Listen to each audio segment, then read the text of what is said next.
Lisa Malone!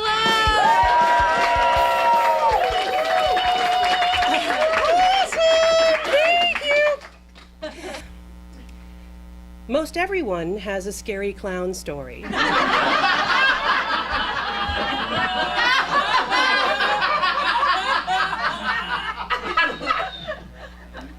This one is mine. But I'm getting ahead of myself, okay? I grew up in Arizona. I grew up in Phoenix, to be exact. Is anybody here from Phoenix or Arizona or anybody? No?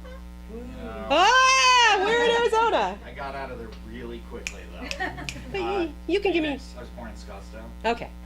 Hot there, right? Yeah, like this hot. Okay, good. Good. I have someone to give me some cred there. I appreciate it, man. Take off your top, too.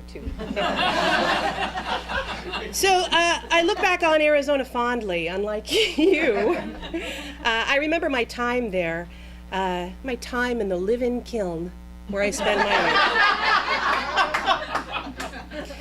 Phoenix is called the Valley of the Sun for a good reason. The temperature reaches and exceeds 100 degrees most days from late May through early October.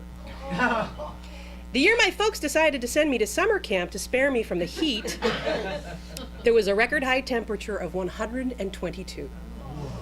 It was so hot that there were reports from Sky Harbor Airport that flights were being canceled because planes were melting into the tarmac.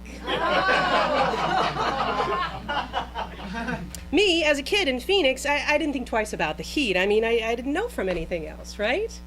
But my folks were greatly concerned about that heat that particular summer. They were concerned enough to pack me up and send me off to summer camp north of Phoenix in a place called Pine Top. Yeah, where the weather is just a little bit cooler. The plan was for me to be at camp throughout the camp's annual visit to the Grand Canyon. The Grand Canyon, of course, during the day is a lot hotter than Pine Top, but my parents failed to figure that into their summertime equation for me. After the camp trip to the canyon, my folks planned to pick me up so I could participate with them in the Flagstaff 4th of July parade as clowns. It's like everybody does, right? Okay, so the clown thing. When we were little, my folks took us to the circus, and apparently my sister was terrified of the clown. You know, like most kids are, right? My dad's solution to this problem was to become a clown himself. It wasn't professional or anything, it was just like weekends and holidays, right? But he thought, oh, if my daughter sees that I'm a clown, and she knows it's me, and she loves me, and she isn't afraid of me, then she will associate all clowns with me, and therefore never be afraid of a clown again. Unfortunately, it had the opposite effect. My sister thought, oh my God, Dad is a clown. I had no idea Dad was a clown. Now I'm terrified of clowns and my dad.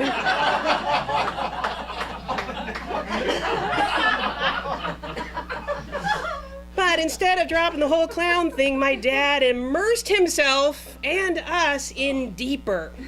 Not only was he a clown, but now we were too. Little clowns that clowned with him and each other and terrified ourselves. Because if there's one thing that's scarier than an adult clown, it's a creepy little child clown.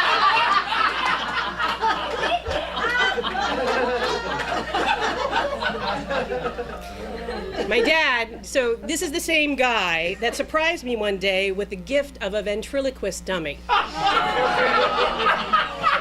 Because kids love those, right?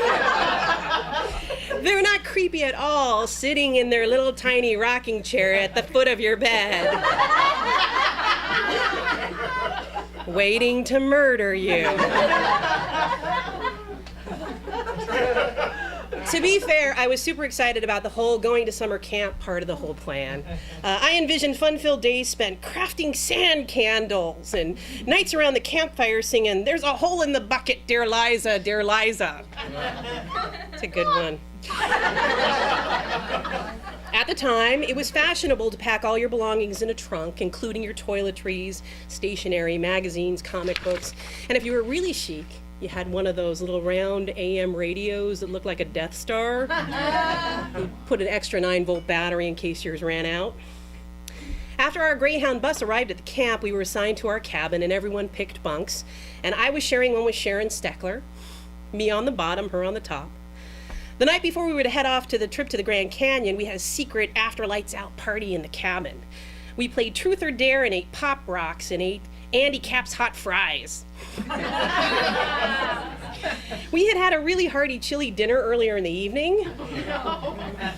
And Sharon wasn't really known for having a stout constitution, so it shouldn't have been a big surprise to me when later that night she leaned over her side of the bunk and barfed into my open trunk. I know. Everybody heard it and the panic broke out, the light snapped on, and everyone ran to Sharon, who was crying at this time. Oh my God, I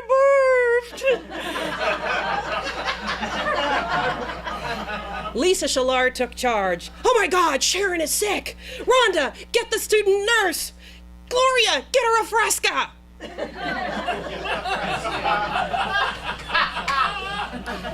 I still don't know why, but no one, including Sharon, seemed to be concerned at all that I suddenly had a trunk full of barf.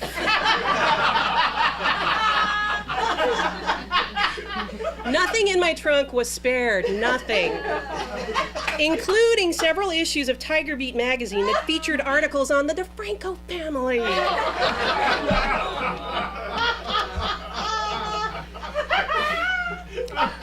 To solve the barf in trunk problem, I put all of my clothes, except the items I had actually been wearing the day before, which luckily I had tossed on the floor away from my trunk, into a laundry service bag, barf and all.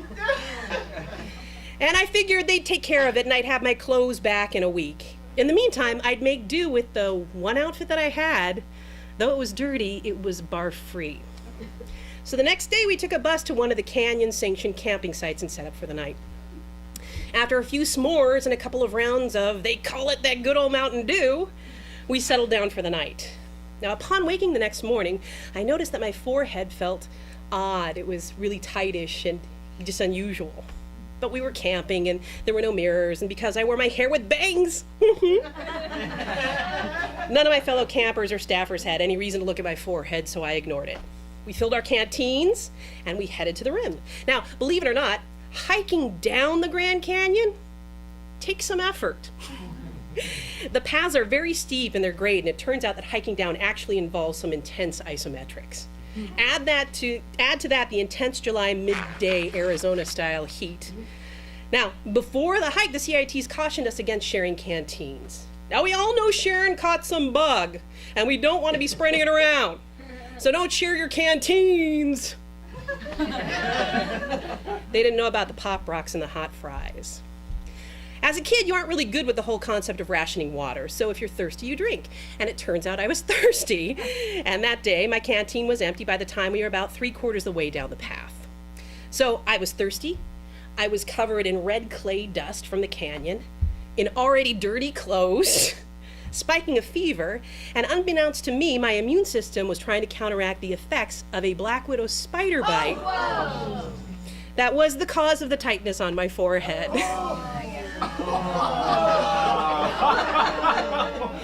Needless to say, I started lagging behind the group a bit. The team of CITs that were supervising the expedition treated me with great care and concern. They did this by yelling at me to keep up or we're going to leave you here for the vultures. Because they thought nothing motivates kids more than the thought of scary vultures coming after them. Didn't work on me at all. Now, if they would have said something like, keep up or we're going to leave you here for that ventriloquism dummy that wants to kill you, that might have motivated me. Yeah? So I lagged behind, getting warmer and more feverish and dehydrated and weaker with each step. I had hoped that once we reached the bottom of the canyon, there would be water fountains to refill our canteens. My mouth became parched. My lips were so dry and cracked. I had not thought to pack chapstick, and because of the barfing, I had had to throw out my Bonnie Bell licorice lip smackers. I know. You don't want to lose those. But at the bottom there was, like an oasis, a water fountain. That was out of order. Because I'm a trooper and because I didn't want to appear weak to the all-powerful CITs, I vowed to make it back up the path without any additional water. I took to licking my lips to keep the stinging at bay, but my throat and mouth were parched and my skin was dust-covered, so whatever little saliva I could manage to muster seemed only to turn the dust on my skin into a paste, and then evaporated quickly to make my lips drier and crack faster. My vision started to shudder. My forehead became a mushy, throbbing thing. This went on for what seemed like hours until we finally made it to the top. After I survived the hike up the hill, I found a working water fountain and I passed out on my sleeping bag. The next day, my parents were startled when they met me at the bus.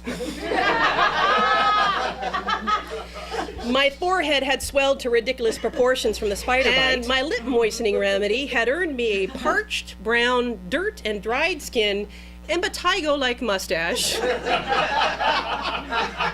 that started at the top of my upper lip and continued up into my nostrils.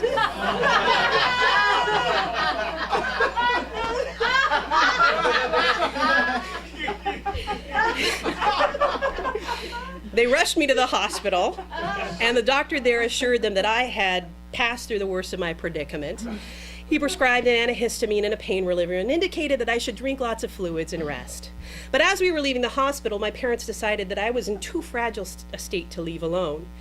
So they went ahead with their original plan, and they painted my face with clown makeup.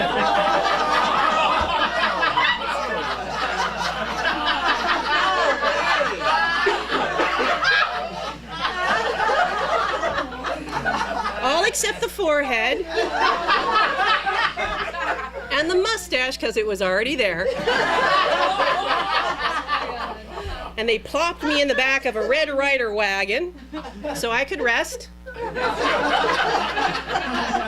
And they dragged me through the heat-blasted July 4th parade course. Even through my fevered haze, I could see the horrified looks on not only the children's faces, but the parents as well. When they caught a glimpse of me waving at them, you know?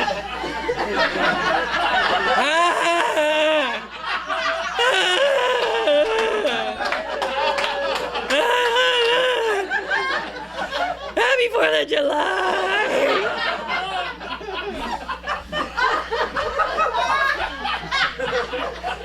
That day I scared a fresh new grouping of children and imprinted them with a terrifying image of the tiny, thirsty clown with a Frankenstein forehead and a filthy mustache. But you know, that day I realized it's both freeing and liberating to realize that the scary clown in your scary clown story is you.